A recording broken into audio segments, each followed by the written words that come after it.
Sir నమస్కారం sir. నమస్తే.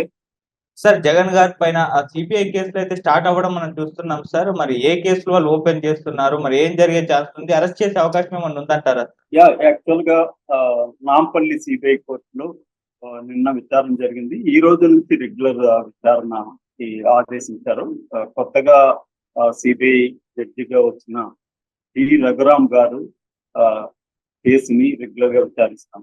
ఈ కేసు ఏంటంటే అక్రమాస్తుల కేసుకు సంబంధించి 2013లో 130 డిశ్చార్జ్ పిటిషన్లు వేశారు. అంటే ఈ కేసులో నుంచి మమ్మల్ని విముక్తి చేయండి అని చెప్పి విజయసాయి రెడ్డి, జగన్, నిమ్మగడ్డ ప్రసాద్, ఇట్లా చాలా మంది, సబితా ఇంద్రారెడ్డి, గీతారెడ్డి, ఇలాగా చాలా మంది 130 డిశ్చార్జ్ పిటిషన్లు వేశారు. 2013 అంటే దాదాపు 11 ఏళ్లుగా ఈ డిశ్చార్జ్ పిటిషన్ మీద జరుగుతుంది.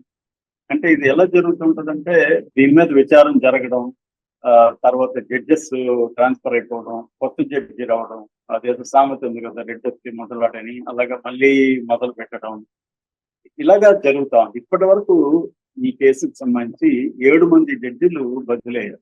రీసెంట్ గా కంప్లీట్ గా 130 డిశ్చార్జ్ పిటిషన్ల మీద వాదనలు అయిపోయి మొత్తం హీరింగ్ విని జడ్జిమెంట్ ఇవ్వాల్సిన పరిస్థితిలో రమేష్ బాబు అనే జడ్జి గారు వెళ్ళిపోయారు, ట్రాన్స్ఫర్ అయిపోయారు.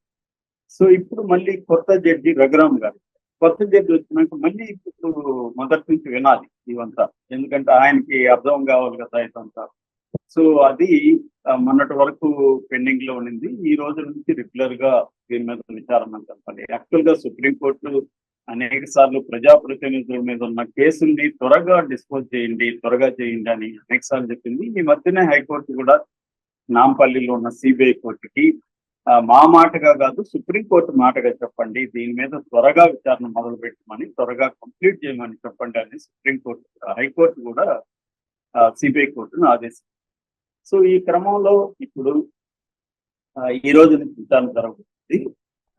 ఇది ఒక అంశం. అయితే రెండవ అంశం, జగన్ ఇప్పటి వరకు సీఎం గా ఉన్నాడు కాబట్టి ఆయన గతంలో హైకోర్టులో ఒక ప్రివిలేజ్ తెచ్చుకున్నాడు. అదేంటంటే విచారణకు వ్యక్తిగత హాజరు నుంచి మినహాయింపు తెచ్చుకున్నాడు. ఎందుకంటే నేను అమరావతి నుంచి ఇక్కడికి రావాలి, నేను సీఎం గా ఉన్నాను, నాకు సెక్యూరిటీ ఇష్యూస్ ఉంటాయి, దీనివల్ల ప్రజలకు ఇబ్బంది అవుతుంది అని చెప్పి ఆయన తెచ్చుకున్నాడు. సో ఇప్పుడు ఆయన సీఎం గా లేడు కాబట్టి ఇప్పుడు సిబిఐ వ్యక్తిగత హాజరు నుంచి జగన్ కి మినహాయింపు తీసేయమని సిబిఐ కోర్టుకు వెళ్ళే అవకాశం ఉంది. దానివల్ల జగన్ ఎవరి ఫ్రైడే నాంపల్లి సిబిఐ కోర్టుకి రావాల్సి ఉంటుంది. సో ఇదొక అంశం. మొత్తంగా ఈ కేసులో 11 సిబిఐ ఛార్జ్ షీట్లు, 9 ఈడీ ఛార్జ్ షీట్లు, మొత్తం 20 ఛార్జ్ షీట్లు ఉన్నాయి.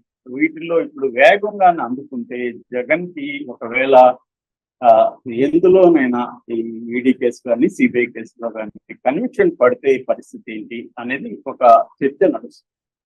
రెండవది, ఆల్రెడీ ఇసుక, మద్యము, రకరకాల కుంభకోణాలు జగన్ కి తిప్పుకునే అవకాశం ఉంది. ఆల్రెడీ నిన్న పురంధరేశ్వరి వెళ్ళి ఇసుక, మద్యం కుంభకోణాలకు సంబంధించి సమగ్రంగా వాళ్ళ దగ్గర డేటా ఆల్రెడీ కలెక్ట్ చేశారు. దాన్నంతా కూడా, ఆ ఫైల్ అంతా కూడా చంద్రబాబు గారి నుంచి దీని మీద చర్య తీసుకోమని బీజేపీ ఆంధ్రప్రదేశ్ స్టేట్ కమిటీ తరఫున విజ్ఞప్తి కూడా చేశారు. చంద్రబాబు కూడా ఎప్పుడెప్పుడు జగన్ ని జైలుకి పంపించాలా అన్న ఒక ఉత్సాహంతో ఉన్నారు. కాబట్టి ఒకటేమో రాష్ట్రానికి సంబంధించిన కుంభకోణాలు బయటకు తీసి అందులో జగన్ ని జైలుకి పంపించే అవకాశం ఉంది, అది కూడా త్వరగా పంపిస్తారు. రెండవది, సిబిఐ ఈడీ కేసులకు సంబంధించి జగన్ జైలు కన్విక్షన్ రేట్ అంటారు, అంటే కన్విక్షన్ సంబంధించి పడే అవకాశం కూడా ఉంది. ఒకవేళ మామూలుగా స్టేట్ లెవెల్లో చంద్రబాబుని పంపించినట్టు జగన్ ని కూడా జైలుకి పంపిస్తే జగన్ కోర్టు ద్వారా బెయిల్ తెచ్చుకొని మళ్ళీ బయటకు వచ్చే అవకాశం ఉంది. ఆ కేసులు త్వరగా కూడా కన్విక్షన్ కావు. కానీ అక్రమాస్తుల కేసులో దాదాపు 11 ఏళ్లుగా బెయిల్ మీద ఉన్నాడు జగన్. వాటిలో ఇప్పుడు కానీ మోడీ కానీ అనుకుంటే అవి వేగం అయ్యే అవకాశం ఉంది. సిబిఐ అండ్ ఈడీ వేగం పెంచే అవకాశం ఉంది. అలాగా వేగం పెంచినప్పుడు జగన్ కానీ కన్విక్షన్ పడితే అతను జైలుకి వెళ్తాడు. ఈ అయితే జైలుకి వెళ్తే అతను మళ్ళీ హైకోర్టు తర్వాత సుప్రీంకోర్టు ఇలాగ జరుగుతుంది. ఇది ఒక 2-3 ఏళ్ళు జరుగుతుంది. ఏదేమైనా చంద్రబాబుకి ఉండే ప్లాన్ ఏంటంటే ఈ 5 ఏళ్ల లోపల జగన్ కి కన్విక్షన్ పడేట్టుగా కనిపిస్తుంటే అతను జైలుకి వెళ్తే అతను ఎన్నికల్లో పార్టిసిపేట్ చేయడానికి అనర్హుడు అవుతాడు. అనర్హుడైతే అప్పుడు ఇంకా వైసీపీని ఎవరు నడపలేరు. ఒకవేళ భారతి ముందుకు వస్తుంది అనుకుంటే భారతిని కూడా అనేక కేసులు ఎలాగో ఉన్నాయి, దీంట్లో కూడా భారతి ఉంది. సో ఆమెను కూడా జైలు పంపించేస్తే ఇక ఆ పార్టీని ఎవరు నడపలేరు. ఆ పార్టీలో మాక్సిమం ఇటు బీజేపీలకి ఇటు తెలుగుదేశంలోకి మిగిలిన వాళ్ళు ఎవరైనా ఈ 2 పార్టీలకు పోని వాళ్ళు ఉంటే ఆల్రెడీ షర్మిల వెయిట్ చేస్తుంది. షర్మిల కూడా మొన్న అనౌన్స్ చేస్తుంది పిల్లకాలంలోని సముద్రంలో కలవాలని. అట్లాగే కాంగ్రెస్ లో కూడా వాళ్ళు వెళ్ళే అవకాశం ఉంది. ఇది ఎంత వేగంగా జరుగుతుంది అనేది ఇప్పుడు ప్రశ్న తప్ప అసలు జరగదనేది. ఒకటి ఏంటంటే మోడీ ఈ పనికి పూనుకుంటాడా, అంటే జగన్ ని జైలు పంపించడానికి మోడీ పూనుకుంటాడా అనేది ఇక్కడ పెద్ద ఇప్పుడు ఒక పజిల్ గా నిలబడింది. ఎందుకంటే మోడీ ఈ ప్రభుత్వం అనేది ఒక రకంగా ఆయన 23 ఏళ్ల రాజకీయ చరిత్రలో ఇప్పటి వరకు కూడా మోడీ ఎప్పుడు కూడా కొయిలేషన్ ప్రభుత్వాన్ని నడపలేదు. అక్కడ 4 సార్లు సీఎం అయినా, ఇక్కడ 2 సార్లు పిఎం అయినా కూడా ఈ 6 పర్యాయాలు ఆయనకు అబ్సల్యూట్ మెజారిటీ ఉంది, అటు రాష్ట్రంలో అయినా ఇటు దేశంలో అయినా. కాబట్టి ఆయనకు కొయిలేషన్ అనేది అలవాటు. సో ఒక రకంగా ఆటోక్రేట్ లాగా మోడీ బిహేవ్ చేస్తారు. అందుకని మోడీగా గ్యారంటీ మోడీ అనే తననే మాత్రమే అతను ప్రొజెక్ట్ చేసుకోవడం ఉంటుంది తప్ప బీజేపీ పార్టీ అనే దాన్ని కూడా తను పక్కన పెట్టేశాడు. ఆర్ఎస్ఎస్ ని కూడా అతను క్యార్ చేయడం మానేశాడు. సో ఈ క్రమంలో ఇప్పుడు మోడీకి ఫస్ట్ టైం ఒక ఎదురు దెబ్బ తగిలి కొయిలేషన్ గవర్నమెంట్ ఫామ్ చేయాల్సి వచ్చింది. ఇప్పుడు ఏంటంటే ఇటు పక్క చంద్రబాబు మీద, అటుపక్క నితీష్ కుమార్ మీద డిపెండ్ అవ్వాల్సిన పరిస్థితి. సో ఈ పరిస్థితులు మోడీకి ఉన్న ప్లాన్ ఏంటంటే వీళ్ళ మీద డిపెండ్ అవ్వకుండా బీజేపీ స్ట్రెంగ్త్ ని ఎలా మనం పెంచుకోవాలనేది మోడీ ఆలోచిస్తుంది. ఈ క్రమంలో బీజేపీ స్ట్రెంగ్త్ ని పెంచుకోవాలంటే ఎన్డీఏ కూటమి నుంచి కొంతమందిని తన స్వపక్షాల నుంచి, అంటే తెలుగుదేశం నుంచి కావచ్చు, ఇటు జేడీయూ నుంచి కావచ్చు, వాళ్ళలో కొంతమందిని బీజేపీలోకి చేర్చుకోవడం అనేది మనకు ప్రధానంగా కనిపిస్తుంది. సో ఇది జరిగితే ఇది జరగాలంటే జగన్ కున్న 4 కూడా బీజేపీకి అవసరం. 4 లోక్సభ సభ్యులు కూడా బీజేపీకి అవసరం. ఒకవేళ వాళ్ళలో ఎవరినైనా తీసుకున్నా ఉన్నా ఓన్లీ అరకు ఎంపీ ఒకరు మాత్రమే, ఆమె ఒకరు మాత్రమే జాయిన్ అయ్యే అవకాశం ఉంది. మిగతా 3 జాయిన్ అవ్వరు. ఎందుకంటే ఇటు మిథున్ రెడ్డి కానీ, ఇటు అవినాష్ రెడ్డి కానీ, అటు తిరుపతి గురుమూర్తి కానీ, ఈ 3 కూడా జగన్ వదిలి వెళ్ళే ప్రసక్తి లేదు. సో ఈ 3 ఖచ్చితంగా జగన్ వైపు ఉంటారు. ఇక రెండవ అంశం 11 మంది రాజ్యసభ సభ్యులు జగన్ ఉన్నారు, వాళ్ళు అవసరం ఉంది. అందుకని విజయసాయి రెడ్డి తెలుగుదేశానికి 16 మంది ఎంపీలు ఉంటే మాకు 15 మంది ఉన్నారని ఒక లెక్క చెప్పారు.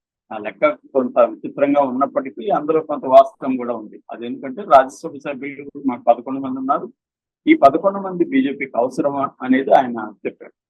అంటే ఈ 11 మంది, ఈ 4, ఈ 15 మంది కానీ బీజేపీకి అవసరం అని బీజేపీ భావిస్తే జగన్ ఈ కేసుల్లో కన్విక్షన్ వరకు తీసుకెళ్లకపోవచ్చు బీజేపీ.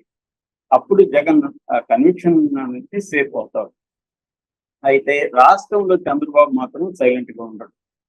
దాన్ని బీజేపీ కూడా కంట్రోల్ చేయలేదు. ఎందుకంటే అంత అబ్సల్యూట్ కంట్రోల్ చంద్రబాబు మీద మోడీకి లేదు. మోడీ చంద్రబాబు మీద డిపెండ్ అవ్వాల్సిందే.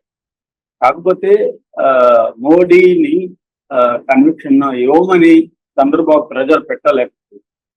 ఎందుకంటే మోడీకి చంద్రబాబు ఎంత అవసరం ఉందో జగన్ అవసరం కూడా ఉంది. కాబట్టి ఆ రకంగా మోడీని చంద్రబాబు ప్రెజర్ చేయకపోవచ్చు. కానీ రాష్ట్రంలో కేసులు పెట్టి జగన్ ని జైలుకి పంపించడం మాత్రం చంద్రబాబు ఖచ్చితంగా చేస్తాడు. ఆ వైపుగా ఆల్రెడీ మూవ్ అయింది. మనం చెప్పుకున్నాం. మద్యం కుంభకోణంలో 5వ తేదీ నుంచి వాళ్ళు మొదలు పెట్టేశారు. రికార్డులంతా స్వాధీనం చేసుకోవడం. 7వ తేదీ వాసుదేవ్ రెడ్డి వాళ్ళ ఇంట్లో డాక్యుమెంట్స్ అవి 5 రోజుల పాటు వాళ్ళ ఇంట్లో దాడులు, వాళ్ళ ఇంట్లో కావచ్చు, గెస్ట్ హౌస్ లో కావచ్చు, అన్ని చోట్ల దాడులు చేసి హార్డ్ డిస్క్లు, సీడీలు, ఇతర డాక్యుమెంట్స్ అన్ని కూడా స్వాధీనం చేసుకున్నారు. ఇప్పుడు అతను వాసుదేవ్ రెడ్డి అప్రూవల్ మారుతాడని కూడా మెన్షన్ చేస్తుంది. ఏదేమైనా ఆ కేసుల్లో జగన్ జైలుకి వెళ్తాడు. అయితే సిబిఐ కూడా సీరియస్ గా విచారణ గాని మొదలు పెడితే కన్విక్షన్ మాత్రం పెడితే మాత్రం జగన్ ఎవరు కూడా కాపాడలేరు. Thank you so much.